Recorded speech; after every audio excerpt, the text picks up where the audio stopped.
ഡോ താൻ ബില്ലടയ്ക്കാൻ വന്ന് നിൽക്കുകയാണോ?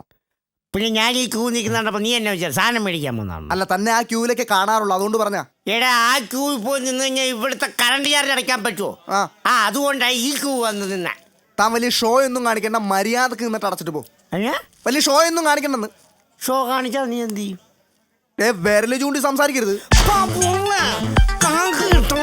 കൈ ചൂണ്ട് സംസാരിച്ച നീ എന്ത് ചെയ്യുമാടാ? സുരേഷ് ഗോപിയാ? സുരേഷ് ഗോപിയാ? നല്ല അടി പഠിക്കും. പിന്നെ നീ വലിച്ചിട്ടുള്ള 11 kV ലൈനെ തൊട്ടിട്ട് എന്നെ അടിച്ചിട്ടില്ല. പിന്നെ ആ ലൈൻ വലിക്കുന്നത് നീ. പിന്നെ നീ വലിക്കുന്ന ലൈനൊക്കെ എനിക്കറിയാം കേട്ടാ. എവിടെയാണെന്നാ? ഹലോ, ഇങ്ങോട്ട് നോക്കിയാടാ, എല്ലാരും ഇങ്ങോട്ട് ശ്രദ്ധിച്ചു. ഒരൊറ്റ പോസ്റ്റ് മാത്രം ലൈൻ വലിക്കുന്ന ലൈൻമാനാ ഇവൻ. ഏത് പോസ്റ്റിൽ? ഏത് പോസ്റ്റിലാണ്? ആ ലേഡീസ് ഹോസ്റ്റലിന്റെ അവിടുത്തെ. എടോ, അവിടുത്തെ ലൈൻ എപ്പോഴും പൊട്ടുന്നോണ്ടല്ലേ. ഓരോ ലൈൻ പൊട്ടുന്നിടത്ത് നീ വേറെ ലൈൻ അങ്ങ് ഇട്ടോളുവാണോ? കൂടുതൽ ലൈമാൻ കളിക്കല്ലേ.